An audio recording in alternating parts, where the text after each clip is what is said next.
Pemadaman listrik terjadi hampir di seluruh wilayah Bali pada kemarin sore. Listrik padam di kawasan Denpasar mulai pukul 4 sore waktu Indonesia Tengah, menyusul wilayah Badung dan lainnya. Pemadaman berlangsung sekitar 2 hingga 3 jam. Salah satu yang terdampak adalah penyedia jasa pariwisata, hotel dan restoran di kawasan ITDJ Badung. Kita mati listrik dari jam 3 sampai jam setengah. Jadi blackout semua sistem kita juga mati. Kebetulan kalau kita ada backup bisa operasional aja sih. Kalau sebenarnya terganggu banget sih sebenarnya kita kalau mati seketika semua. Soalnya semua sistem kita kan pakai elektrik. Bandara Igusti Ngurah Rai juga terdampak pemadaman listrik total. Pihak bandara menyiagakan genset agar operasional dan pelayanan tetap berjalan. Meski sempat terjadi keterlambatan proses pelayanan keberangkatan karena transisi sumber listrik dari PLN ke genset, namun pemadaman tidak berdampak signifikan terhadap jadwal penerbangan bandara. Pihak PLN sendiri langsung menerjunkan ratusan personil untuk memperbaiki gangguan yang terjadi. PLN menyatakan sekitar 30 menit setelah kejadian, pasokan listrik kembali masuk ke Bali secara bertahap. Menindaklanjuti gangguan pasokan listrik yang terjadi pada hari Jumat sekitar pukul 16.00 waktu Indonesia Tengah di Bali, kami dari PLN langsung merespons dengan cepat dengan menerjunkan ratusan personel dan mengerahkan segala upaya dalam melakukan perbaikan gangguan yang terjadi. Kurang lebih 30 sampai dengan 45 menit setelah kejadian, suplai listrik sudah berhasil kembali masuk secara bertahap. Sehingga pada tengah malam ini sekitar 1,6 juta pelanggan atau hampir 90% pelanggan yang terdampak sudah berhasil dipulihkan kembali. Kami memastikan pelayanan umum di rumah sakit, bandara, pelabuhan, dan pusat-pusat keramaian sudah berhasil dipulihkan. Menurut pihak PLN, indikasi sementara mati listrik di wilayah Bali disebabkan gangguan sistem penyaluran kabel laut dan bukan aksi serangan cyber. PLN kini telah melakukan pemulihan listrik di seluruh pulau Bali. Dari Badung, Bali, Indira Ari, iNews melaporkan. Selamat siang pemirsa, Sindo Siang kembali hadir untuk menemani aktivitas Anda. Bersama saya Nata Arman, berikut berita pilihan siang ini.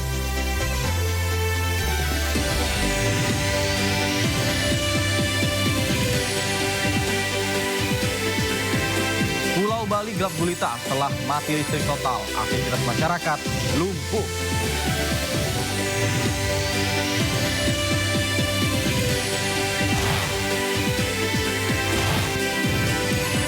Dari 39 siswa yang dikirim ke Batalion Artileri Medan 9 Angkatan Darat untuk mengikuti pembinaan, 1 orang kabur.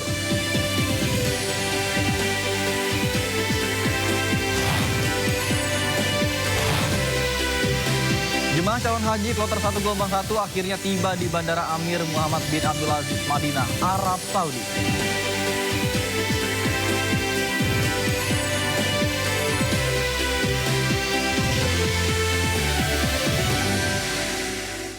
Pemirsa, kita awali informasi dari Sindo Siang. Penyidik Barreskrim Polri menangkap 4 tersangka. 1 diantaranya adalah warga negara Cina berinisial QR yang berperan sebagai pengendali 7 situs judi online. Penangkapan keempat tersangka pun beserta barang bukti uang senilai hampir 15 miliar rupiah. Penyidik Barreskrim Polri mengungkap masih ada 3 buron yang dikejar dari jaringan judi online dengan modus perusahaan agregator. Ketiga buron tersebut merupakan warga negara asing Cina. QR yang telah ditangkap disebut polisi juga memiliki peran lain. Salah satunya melakukan pertukaran uang dari mata rupiah ke kripto. Dalam kasus ini, Barreskrim Polri juga menyita uang lebih dari 190 miliar rupiah dari ratusan rekening perampokan judi online yang ditangani penyidik selama Januari hingga Mei 2025. Sudah disampaikan langsung dari PPATK, ada 39 laporan informasi. Jadi beberapa LHA PPATK yang diserahkan dari PPATK, kita serahkan ke Diksus, kemudian dibuatkan laporan informasi untuk ditindaklanjuti. Kalau yang kaitannya dengan judi online dan lain sebagainya, bisa diserahkan pada Diksus. Informasi dari LHA dan I tersebut juga ditindaklanjuti dengan menerbitkan 18 laporan polisi dan ada beberapa mekanisme yang dilakukan dalam penanganannya. Mekanisme yang pertama adalah menggunakan mekanisme Perma nomor 1 tahun 2013. Kemudian kita juga melakukan penyidikan tindak pidana pencucian online dan juga melaksanakan penyidikan dalam rangka tindak pidana pencucian uang. Dari 18 laporan tersebut, Baris Krim Polri telah melakukan pemblokiran dan penyitaan terhadap 164 rekening senilai sekitar 61,1 miliar rupiah. Sehingga sampai saat ini total rekening yang sudah ditindaklanjuti oleh Baris Krim Polri sejumlah 865 rekening dengan nilai sekitar 194,7 miliar rupiah. Ini yang terkait dengan LHA yang diberikan oleh teman-teman dari PPATK yang sudah ditindaklanjuti. Yang lainnya masih dalam proses dan salah satu yang muncul adalah perjudian online. Ini yang harus selalu kita lakukan upaya-upaya untuk melakukan pemberantasan. Pemberantasan judi online ini juga merupakan bentuk perlindungan negara terhadap masa depan ekonomi digital Indonesia dan juga bentuk perlindungan negara kepada warga negara Indonesia. Saya menghimbau kepada saudara-saudara yang masih bermain judi, tolong dihentikan. Karena sekali lagi tidak ada orang pemain judi yang menang. Ketemu dengan teman-teman media dan judi online kalau kita lihat pertumbuhan 2022 ke 2023 teman-teman bisa melihat pertumbuhan itu 213% dari 2022 ke 2023. 2022 ke 2022 200 sekian triliun. Perputarannya 2023 sampai 327 triliun. Pertumbuhan sampai 213%. Setelah DES dikeluarkan, setelah rapat berulang kali koordinasi diperkuat kami dengan teman-teman Bareskrim dalam satu DES yang sama, komitmen Astacita Pak Prabowo kita realisasikan. Pertumbuhan tahun ini kita tekan sampai 10%. Bayangkan, sebelumnya tumbuh 213%, sekarang tumbuh 10%. Ini sudah jauh lebih baik. Tahun 2024 saja pertumbuhan judi online itu sampai 981 triliun. Pertumbuhan judi online sampai 981 triliun. PPATK memprediksi sampai tahun 2024 kemarin pertumbuhan bisa ditekan dengan keseriusan kerja sampai 440 triliun. Ya, tidak sampai 981, tapi bisa ditekan sampai 440 triliun. Tapi ternyata hasilnya jauh lebih baik. Kolaborasi seperti yang Pak Kabar Eskrim sampaikan tadi menghasilkan hasil yang jauh lebih baik. Pertumbuhan berhenti di 359 triliun.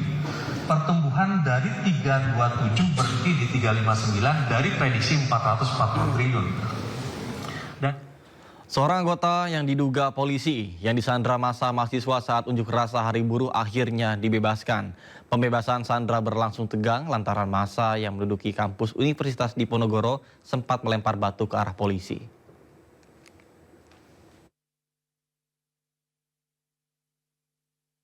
Terjadi saat ratusan anggota kepolisian gabungan mendatangi kampus Universitas Diponegoro, Semarang, Jawa Tengah. Aparat gabungan berupaya membebaskan rekan mereka, seorang anggota Intel yang disandra massa mahasiswa.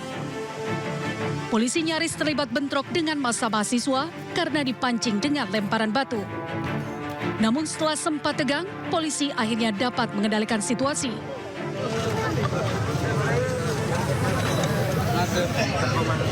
Kemudian setelah berkoordinasi dengan demonstran, akhirnya anggota Intel polisi yang disandra dapat dibebaskan. Disandranya anggota Intel lantaran massa mahasiswa meminta polisi agar rekan mereka yang ditahan polisi saat unjuk rasa segera dilepaskan. Sifatnya koordinasi, namanya kita bisa menjalin hubungan relasi, koordinasi dengan baik. Koordinasi karena ada salah satu KPK yang ada di dalam. Akhirnya langsung lagi selesai, anggota bisa dikeluarkan dan kembali ke kantor. Kemudian setelah Sandra dibebaskan, massa pendemo akhirnya dibubarkan dan pulang dengan damai dengan dikawal polisi. Hingga saat ini, polisi masih memeriksa 14 pendemo yang terlibat kericuhan demo Hari Buruh. Polisi menduga massa dari anarko yang bertujuan untuk membuat situasi menjadi anarkis. Dari Semarang, Jawa Tengah, Wisnu Wardana, iNews melaporkan.